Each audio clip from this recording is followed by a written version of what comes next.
I'm Grace, 71 years old, and I never thought that at this age, so close to the final chapters of life, my heart would have to withstand a blow this hard. That day was my son Ethan's birthday.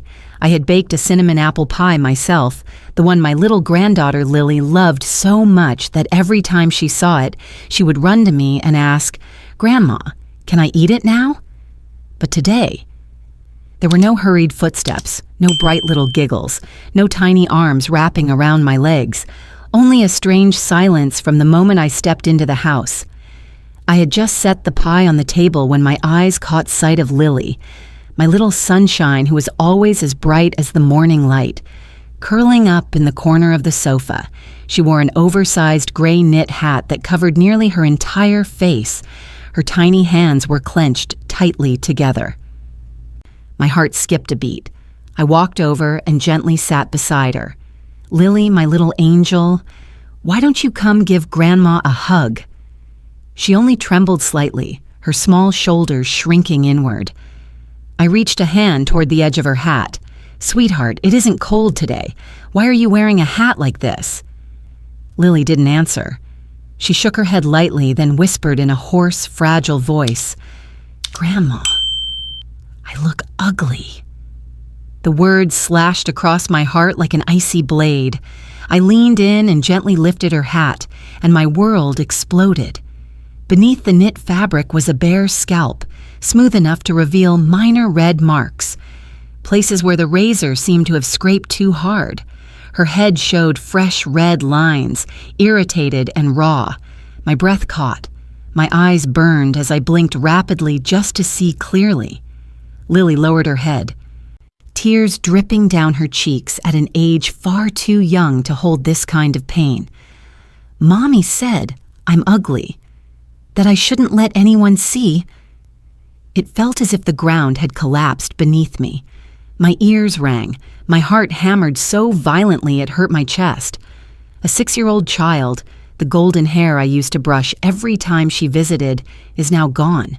Every strand. Who could do such a thing? I cupped her tiny face, but Lily recoiled like a wounded bird. If you've ever felt your heart clench when a child suffers, stay with me through each part of this story. And if you want to follow more stories about family, love, and protection, you can subscribe to the channel, so none of us walk this journey alone. I gently placed the knit hat back onto Lily's head, covering the red cuts on her scalp. My heart was still pounding wildly, as if an invisible hand kept tightening around my chest. I knew I had to stay calm. I had to be steady, because in front of me was a child trembling from fear. I pulled her softly into my arms. "Lily, sweetheart, can you tell Grandma what happened?" Her big, round eyes lifted to me, a look both pleading and terrified, as if she was trying to figure out whether I might scold her. Her tiny hands were ice cold, so cold that when she touched me, it felt like holding a block of ice. "I'm not allowed to tell." Her voice quivered on the verge of breaking. Who told you you're not allowed?" I asked gently. Lily bit her lip, the small lip turning pale with worry. She licked it once, then whispered, "Mommy." I swallowed hard, but I couldn't let my anger surface, not in front of Lily. "Mommy said, I'm ugly." Lily sniffled, her shoulders trembling even more. "Mommy said I'm ugly, so I can't take off the hat, and I can't let anyone see my head." A cold chill slid down my spine. "Lily," I held her hand, "tell Grandma. Your hair. Who cut it?" She lowered her head. "Mommy shaved it." The word shaved came out so small it sounded trapped in her throat, yet it was louder than the music playing in the living room. "Mommy used Daddy's machine. I didn't want to." I cried. I told her it hurt. But Mommy said I was dirty, and I didn't deserve pretty hair. Each word from her lips squeezed my heart tighter.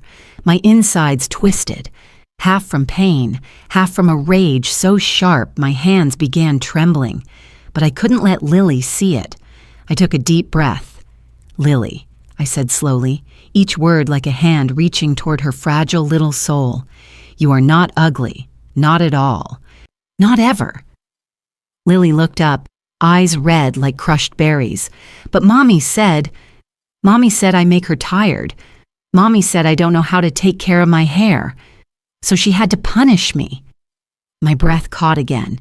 Mommy told me not to cry. Mommy said, ugly kids cry a lot and it's annoying.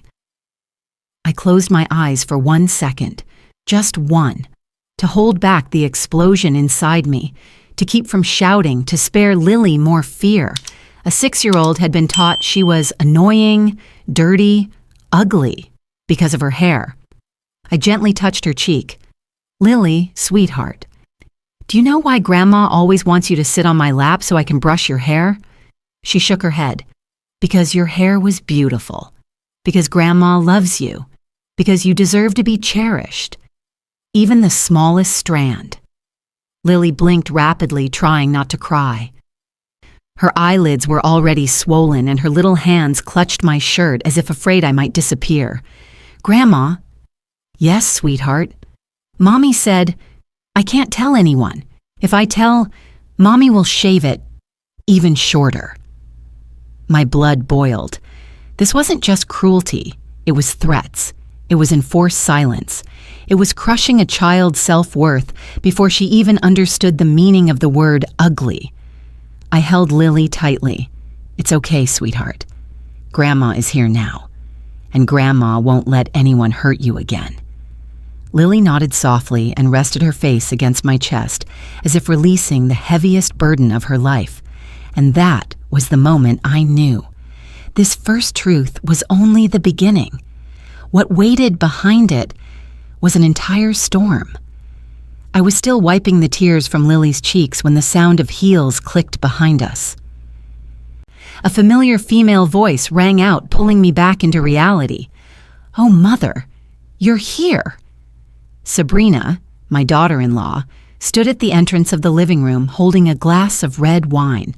Her hair was perfectly curled, her dress was tightly fitted, and her lips were painted a bold red. She looked as if she were stepping into a fancy party, not like someone who had just forced a 6-year-old child to hide beneath a hat to cover a shaved head.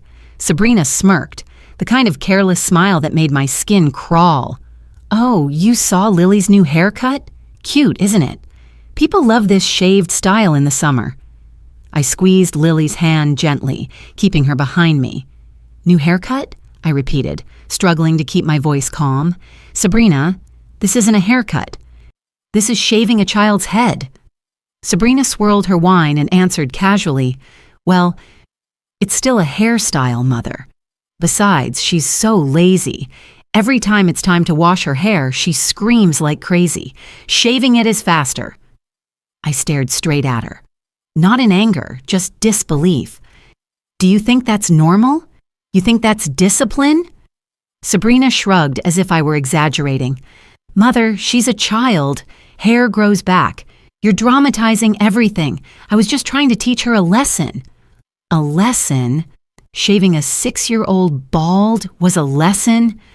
My hand trembled despite my effort to control it. Lily hid behind my back, clutching my shirt tighter at the sound of her mother's voice. She was shaking even harder than before. I didn't miss that detail. Sabrina, however, didn't seem to notice or care. At that moment, Ethan, my son, walked in holding a tray of desserts. His face looked tired and he froze when he saw us. What's going on? Ethan asked. I pointed to Lily. Look at your daughter. Look at what has been done to her. Ethan glanced at the hat on Lily's head, then looked away awkwardly. Sabrina said she wouldn't brush her hair, always tangling it, so... Ethan, I cut him off. This is shaving, not trimming. He avoided my eyes as if refusing to look would make the truth disappear. Mom, her hair will grow back. That sentence made Lily lower her head even further, her small shoulders trembling again. I put a hand on her back to reassure her. Sabrina folded her arms, her tone sharp. That's right. You act like I'm some monster. She needs to listen. I'm just teaching her. I looked at the couple standing before me, one indifferent, one defending cruelty toward their own child. And in that moment, I knew this wasn't simple. The fear in Lily's eyes, Sabrina's coldness, Ethan's avoidance, they were just the surface. Something far worse lay underneath. This was the beginning of a confrontation I could no longer avoid. I knew I couldn't talk to Lily in front of Sabrina. The child trembled every time she heard her mother's voice, so I placed a hand on her shoulder and said softly, "Lily, come with Grandma for a moment." She nodded ever so slightly. I led her to the bathroom at the end of the hallway and closed the door behind her. The quiet space helped her breathe steadily. I knelt down so our eyes were level. "Sweetheart, it's just you and Grandma here. You can say anything you need to." Lily clutched the hat tightly in her hands. She stayed silent for quite a while, as if gathering courage. When she finally spoke, her voice wove in and out of shaky breaths. "Yesterday morning, Mommy called me into the bathroom. Mommy said my hair was dirty and that I made her tired." I kept my eyes on her, letting her talk. "Mommy took the machine, the one Daddy uses to shave his beard." Lily lifted her hand and traced a line in the air to show me. "It was loud. I was really scared." She swallowed, then continued, "I told Mommy not to cut. I said it hurt, but Mommy told me to stop it. Mommy said my crying was annoying." I could hear my own heartbeat, but I kept my voice steady. "And what did Mommy do next, sweetheart?" "Mommy pushed my head down." Lily bowed her head in the exact position, her body reacting automatically. "Mommy shaved. My hair fell all over the floor." I looked down, and I cried even more. Lily covered her face with both hands but kept talking. I called Daddy. "Daddy, help me." But Daddy didn't come. I inhaled slowly. She opened her eyes and looked at me with confusion, like she still couldn't understand why no one had saved her. "Daddy was watching TV. He didn't come." Her voice dropped to a whisper. That sentence pierced me with a different kind of sorrow. Not anger, just a deep ache for a child realizing the world hadn't protected her. Mommy shaved until there was no hair left. Then Mommy said, "I look ugly," and to put the hat on. Mommy said if I tell anyone, she'll shave it even shorter. When Lily finished, she fell completely silent, as if she'd finally released everything she'd been holding in for 2 days. I placed my hand on her cheek and wiped a tear. "Lily, no one is allowed to scare you like that. No one is allowed to hurt you." She looked at me, her eyes red but showing a flicker of hope. "Grandma, did I do something wrong? Mommy said I was bad. That's why it happened." "No, sweetheart." I shook my head gently. "You did nothing wrong." Lily exhaled, as if a long-held burden finally loosened. And in that moment, I understood something clearly. This wasn't a moment of frustration or a one-time mistake. The way Lily spoke, the way she curled into herself, the trembling of her hands every time she mentioned her mother, all of it pointed to a long pattern of abuse, not an isolated incident. And if I didn't act now, no one else would. I held Lily's hand, opened the bathroom door, and stepped back into the living room. The noise from the small party rushed in immediately, but it couldn't drown out the tension waiting there. Sabrina stood in the center of the room, wine glass in hand, acting as if nothing had happened. Ethan was arranging pastries on the table. A few relatives were gathered nearby, laughing and chatting, unaware of what had just occurred behind the door I walked out of. I guided Lily slightly forward so everyone could see her clearly. She gripped my hand tightly and stayed pressed against my leg. "Sabrina," I said, my voice calm but firm, "why don't you explain to everyone what happened to Lily's head?" The entire room turned toward us. The atmosphere shifted in an instant. Sabrina raised an eyebrow, then let out a laugh as if hearing something absurd. "Oh, Mother, not this again. I already told you it's just a summer haircut. You're being overly sensitive." I shook my head. No one shaves a 6-year-old child's head bald for a summer haircut. Sabrina crossed her arms, irritation showing in her eyes. "Lily is very lazy. You don't know how difficult she is when it comes to washing her hair. I just wanted her to be tidy. Everyone's acting like I tortured her." Right then, my sister Helen stepped forward, having caught the last part of the conversation. "Tidy means trimming it, not shaving it down to the skin.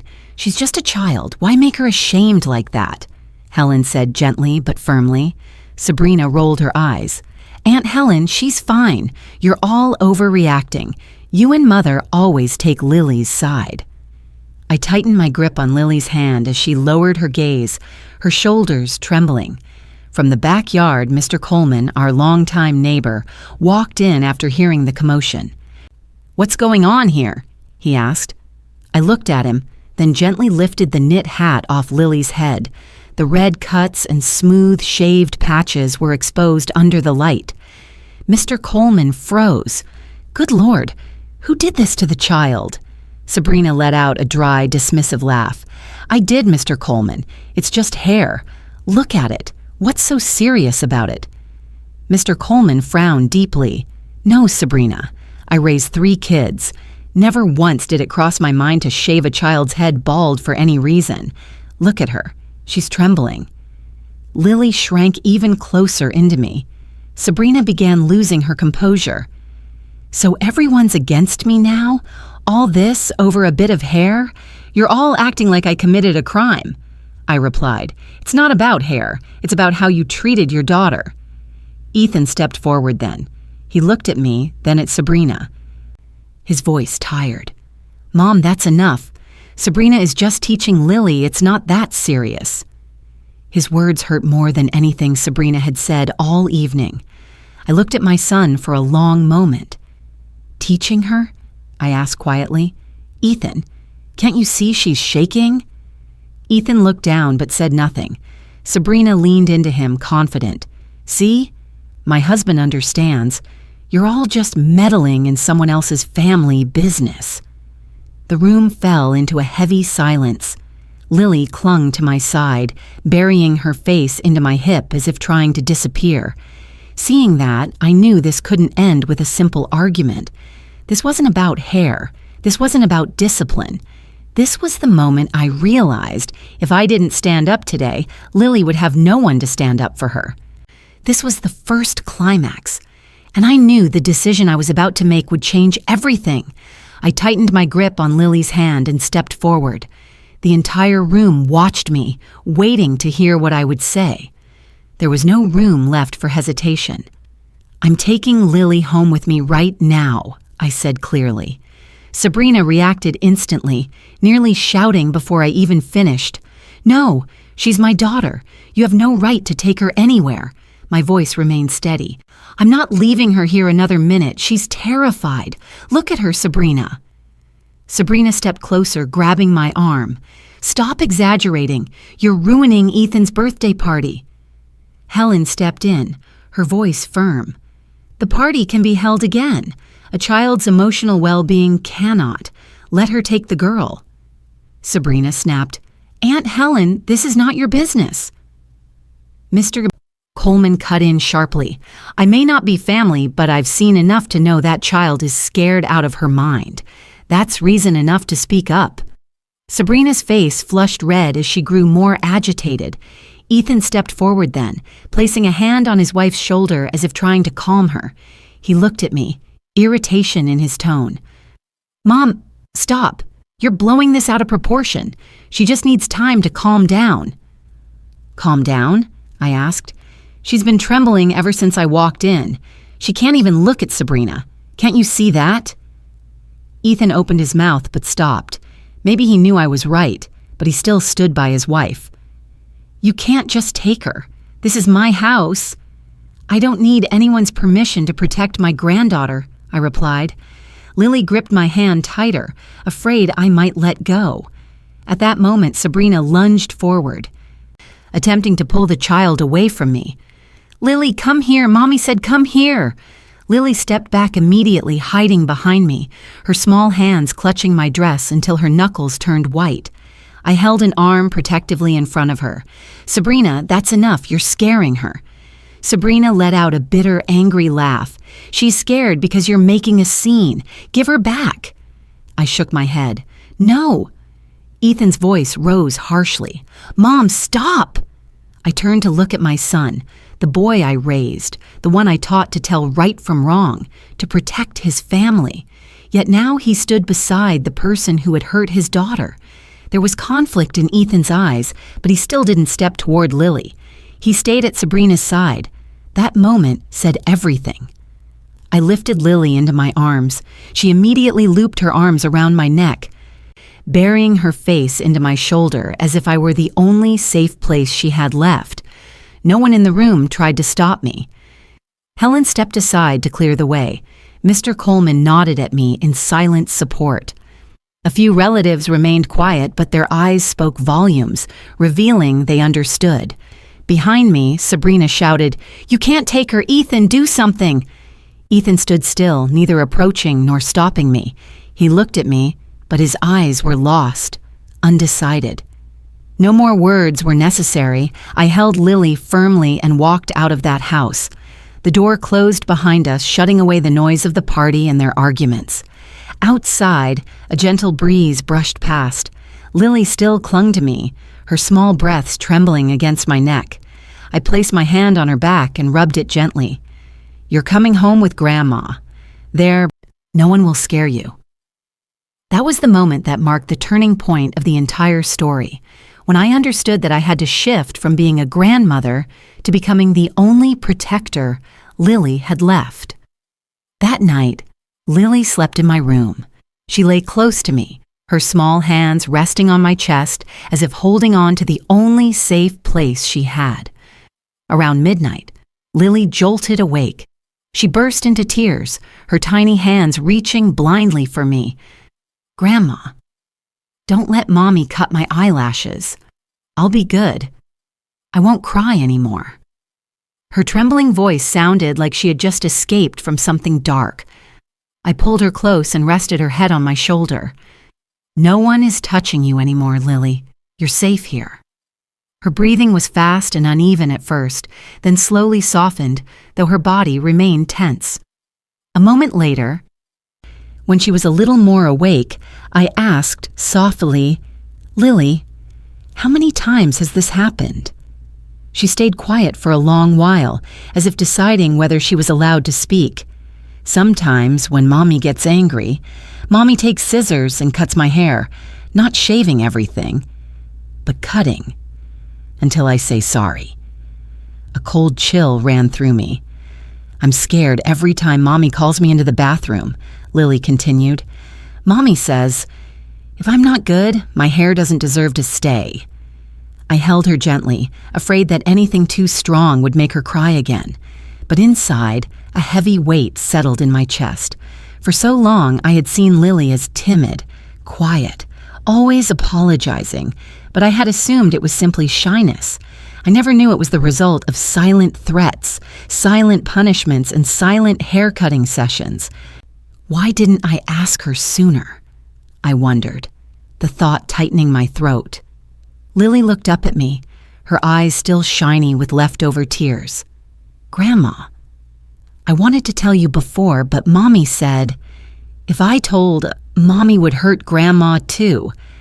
I didn't want Grandma to be sad."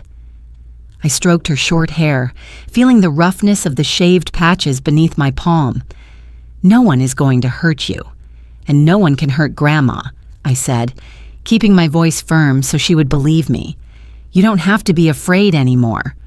Lily whispered a tiny yes, then leaned on me again. She drifted to sleep, though she still hiccuped occasionally, as if echoes of fear lingered inside her.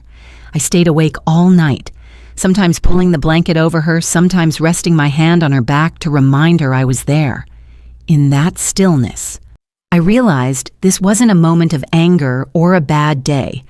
This was a long-term erosion of a child, both externally and internally, and I promised myself I would never let anyone take away her peace again. The next morning, while Lily was slowly eating breakfast, my phone began ringing nonstop. Sabrina's name flashed on the screen. I didn't want Lily to hear her voice, so I stepped onto the porch before answering. Her voice was sharp as a blade. Grace, you need to bring her back right now. If you don't, I'll call the police and tell them you kidnapped my child. I kept my tone steady. Sabrina, I'm not bringing Lily back in this condition. You're blowing everything out of proportion, she shouted. She's my daughter. I know, and I'm her grandmother. I have a responsibility to protect her. Sabrina went silent for a second, then snapped back. You have no right. I'm calling the police right now. That's your choice, I replied. And when they arrive, I'll show them Lily's head, the cuts on her scalp, and I'll report that you threatened to cut her eyelashes. I also have witnesses who saw her trembling last night. The line went completely quiet.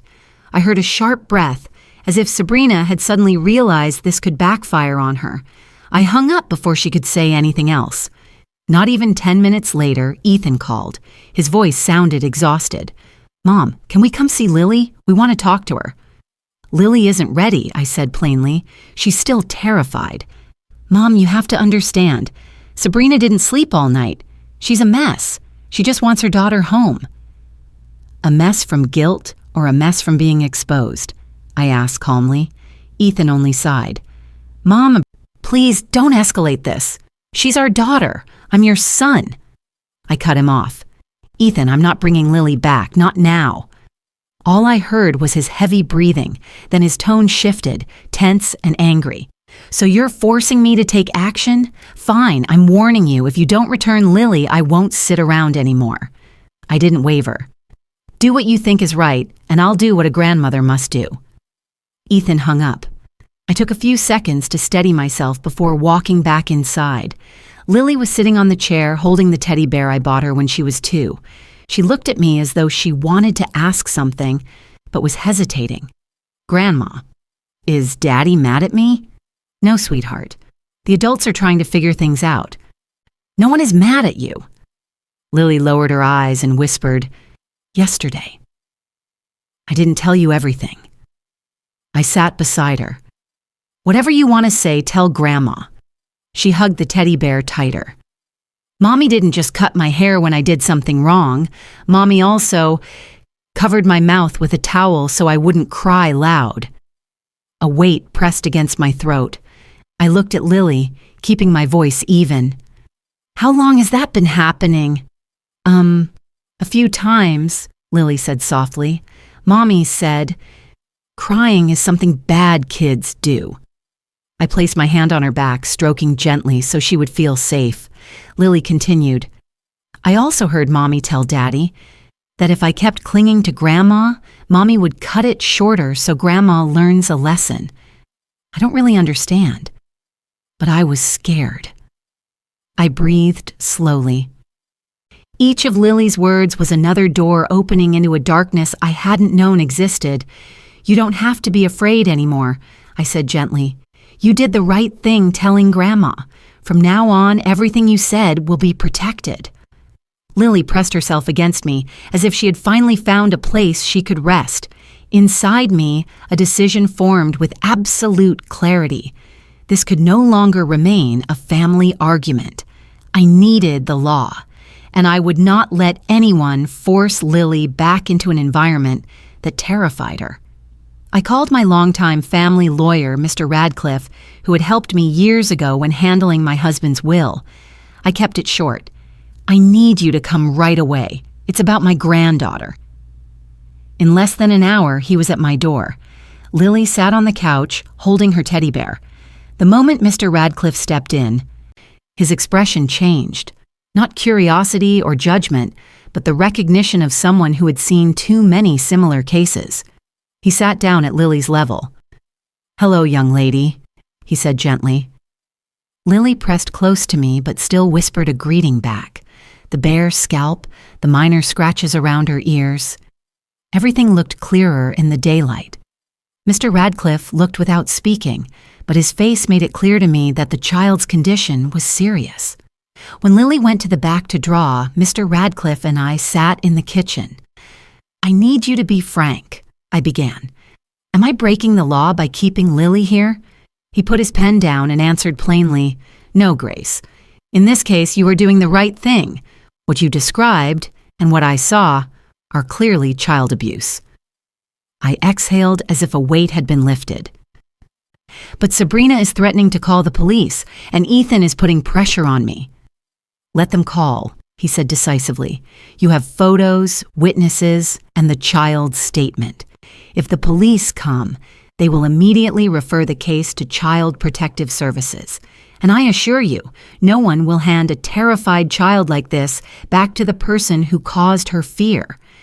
Hearing that finally made me feel secure. Mr. Radcliffe asked to speak with Lily for a moment. Nothing intrusive, just a few simple questions. Are you scared to go home? Lily nodded immediately, eyes wide, fingers gripping her crayon. Do you feel safe with Grandma? Lily nodded again. He didn't ask more. Then he turned to me. That's enough. As he prepared to leave, Sabrina called again unexpectedly. I put the phone on speaker at Mr. Radcliffe's suggestion. Sabrina shouted, Grace, I want to speak to the child. If you don't let me, I'll come over there. Mr. Radcliffe signaled for me to let him handle it. He leaned close to the phone, calm but firm. Miss Sabrina, I am Attorney Radcliffe, representing Mrs. Grace. I advise you to remain calm. Any pressure or threats will be recorded and submitted to Child Protective Services. Sabrina fell silent for a few seconds. Then her voice grew small. A lawyer? Why would she call a lawyer? For what you've done, Mr. Radcliffe replied. I suggest you cooperate. The child is frightened. We have sufficient evidence to open an abuse file. I heard Sabrina's breath quicken, this time not angry but afraid. No, it's not abuse. I just wanted to discipline her. You can present that in court, Mr. Radcliffe said, neither harsh nor wavering. For now, the child will remain temporarily with Mrs. Grace, and visitation must be supervised. Sabrina did not respond. The call ended with a long sigh, as if she realized the matter had slipped beyond her control. Mr. Radcliffe looked back at me. I will begin filing the case today, he said. Grace, you are not alone. We will follow the legal steps to protect the child. I watched Lily coloring a flower, her strokes still shaky from a long day of fear. I knew I had chosen the right person to stand with me in this fight. I took Lily to see the child psychologist Mr. Radcliffe recommended, Dr. Marin, a woman in her 40s with kindly eyes and a voice as soft as a warm blanket. Her therapy room was furnished with toys, dolls, and pastel-colored chairs. Lily held my hand tightly as we entered, but Dr. Marin did not rush her. She sat on the floor and brought out a few small dolls. Do you like playing with dolls, Lily? Lily nodded. There were no rapid-fire questions, just play, but I could clearly see Lily reenacting what she had experienced. She picked a mother doll and a child doll, placing the child doll in the corner of the room. This one is afraid of having her hair cut, Lily whispered. Dr. Marin asked gently, why is she afraid? Because she cries. Her mother hates the sound of crying. Lily's voice was small, but every word was real. I sat quietly, both aching and full of sympathy, but also aware that Lily was beginning to name her fear. That was the first step of therapy. That evening at home, I began a safety ritual for Lily before bed. She liked gentle care. So I seated her on a low chair and rubbed a thin layer of coconut oil into her scalp. Grandma, does this oil help hair grow fast? I smiled. It helps you feel soothing. Your hair will grow back slowly and it will be beautiful again. Lily closed her eyes a little, as if enjoying the feeling of being loved without fear. Then I led her to the mirror. At first she avoided looking, but I gently placed a hand on her shoulder. You don't need to be afraid of the mirror. Each day you will see yourself getting stronger. Lily looked at her reflection, a little girl with patchy short hair, but eyes clearer and brighter than the first day she came to my house. Am I not too ugly, Grandma? I bent down and put my hand on her cheek. You are beautiful in your own way, and even more beautiful when you know you deserve to be loved. During that time, Ethan began calling me more often, not to argue, but to share. I'm seeing a counselor every week, Ethan said on one call. The doctor says I stayed silent too long. I heard genuine remorse in my son's voice. I no longer blamed him outright. I simply said, just try for Lily. She needs a father who will protect her. Ethan choked up. I know, Mom. Sabrina also began individual therapy. I didn't meet her personally, but the lawyer informed me she had been diagnosed with intermittent explosive disorder. This condition causes sudden, uncontrollable episodes of intense emotional distress. She had grown up in a household where verbal abuse and harsh punishment were the norm. Hearing that did not make me feel satisfied, nor did it make me ready to forgive. I felt pain. Perhaps Sabrina had once been a wounded child herself, never taught how to love healthily. That did not erase what Lily had gone through. Still, it helped me see that Sabrina's wrongdoing was not only a result of malice, but also a consequence of a poor upbringing and a lack of parenting skills. In those days, I realized something. Family is not only where we are born, it is where we must teach each other how to love and respect. And the elders, especially those of us older in the family, are not merely witnesses. We must be the ones who remind the younger generation of the correct values when they stray. I watched Lily drawing by the window, with new short hairs starting to sprout. She looked more at peace, like someone learning to breathe again. That was the beginning of the healing process, for the child, for Ethan, for Sabrina, and for me. One weekend afternoon, Ethan came to my house. Sabrina wasn't with him. He stood at the door for a long time before ringing, as if steeling himself for something hard to say. I invited my son into the kitchen. Lily was playing in the living room, close enough to hear us but not able to see our faces. Ethan sat down, looking tired. He was silent for a few seconds before speaking. Mom, I'm sorry. I should have seen things sooner. I didn't reply right away. I wanted him to say everything. Ethan looked down at his hands. I know. Over the past 2 years, there were many times Lily avoided Sabrina. Many times she cried over small things. I saw it all, Mom, but I was afraid. Afraid of what? I asked softly. Afraid of making Sabrina angry. Afraid of the house falling apart. Afraid to confront her. I thought if I kept quiet, everything would stay peaceful. I thought Sabrina was just strict. I leaned back, looking at the son I had thought mature enough to be a father. Ethan, I said slowly, silence is also a form of complicity. Ethan closed his eyes and I watched a tear fall onto the table. He made no defense, offered no excuses. Mom? His voice trembled. I didn't know Lily was suffering so much. I couldn't imagine Sabrina would go that far. I nodded but kept my tone firm. You're her father. You should have been the first to see it. Not the neighbor, not a doctor, not me. Ethan put his hand over his face. His shoulders shook. A grown man, now like a lost child. At that moment, Lily stopped playing in the living room. Hearing the quiet, she came to the kitchen doorway. Grandma, is Daddy sad? She asked. I looked and motioned for Lily to come closer. Ethan quickly wiped his tears and tried to appear calm as his daughter stepped forward. Lily stood by the chair, looking at Ethan with clear, cautious eyes. Daddy, she whispered, will Mommy still hurt me? Those words cleaved the room. Ethan opened his mouth, but no sound came. He looked at his daughter, then at me, trapped between two pains, his own guilt and his child's fear. Lily repeated, voice weaker, if I go back, will Mommy be angry again?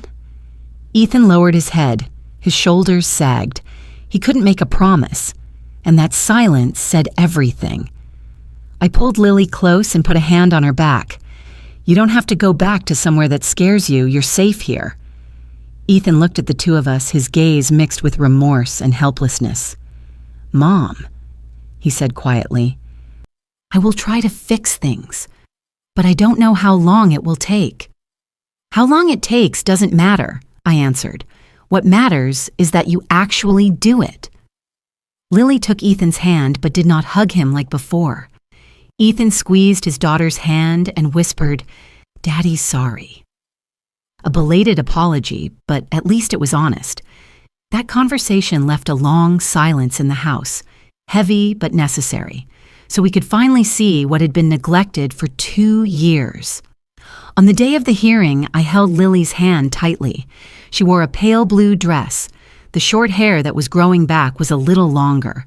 Still, her small hand trembled as we entered the large, cold courtroom. Ethan and Sabrina sat on the other side. Ethan kept his head down. Sabrina sat quietly, hands clenched together, her face showing hints of fear. Their lawyer stood and spoke in a measured tone. "Your Honor, my clients, Ethan and Sabrina, have complied with all treatment requirements. Ms. Sabrina has been diagnosed with an intermittent explosive disorder and is undergoing active treatment.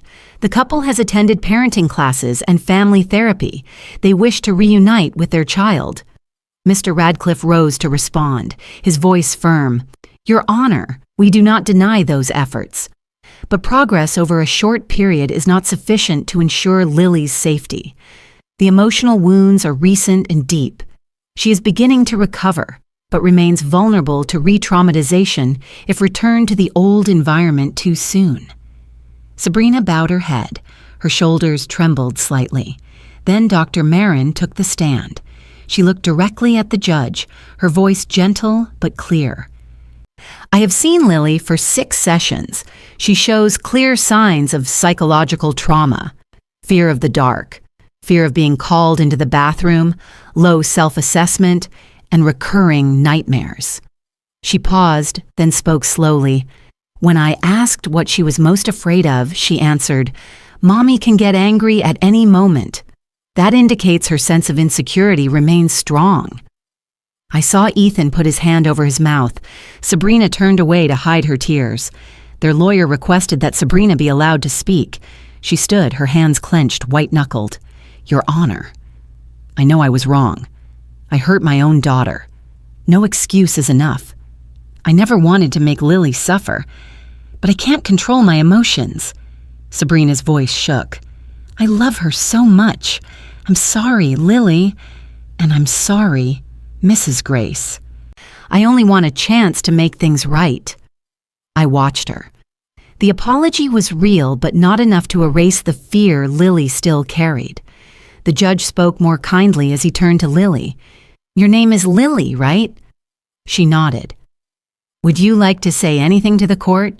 No one is forcing you. Just tell us how you feel." Lily looked at me first, then at her parents across the room. She swallowed, gathering courage.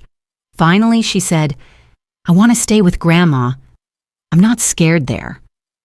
The courtroom fell completely silent. Sabrina broke down and cried. Ethan bent forward, covering his face. The judge nodded to Lily. "Thank you. You were very brave." After a few minutes of deliberation, the judge returned to the file before him. After reviewing all testimony, medical and psychological reports, I rule as follows. Lily will remain with Mrs. Grace for 6 months to ensure stability and recovery. Ethan and Sabrina will have supervised visitation, up to twice a week. The couple must continue their treatment programs until professionals deem them fit. Any behavior that endangers the child will result in suspension of visitation. My eyes warmed with tears. Lily squeezed my hand. Her small shoulders relaxed as if a weight had been lifted. Ethan looked at me. He said nothing, but his gaze was a silent thank you. Sabrina sobbed uncontrollably. For the first time, I saw her not deflecting or arguing, just a mother facing the consequences of her mistakes. As we left the courthouse, Lily tilted her head and asked, "Grandma, so I get to stay with Grandma, right?" I smoothed her hair gently. "Yes, sweetheart, you'll stay here, where you're safe." Lily smiled faintly, like someone finally breathing after a month of fear. The evening after the hearing, Lily and I sat in the living room. She played with colored paper, her face noticeably lighter than in the early days after she first came to my home. I watched her short hair. The tiny golden hairs had grown thicker, softer and shining in the lamplight. It was a small image that brought peace to my heart. Lily suddenly looked up at me, her eyes curious and expectant. "Grandma, am I safe now?" I pulled her close and wrapped my arms around that small body.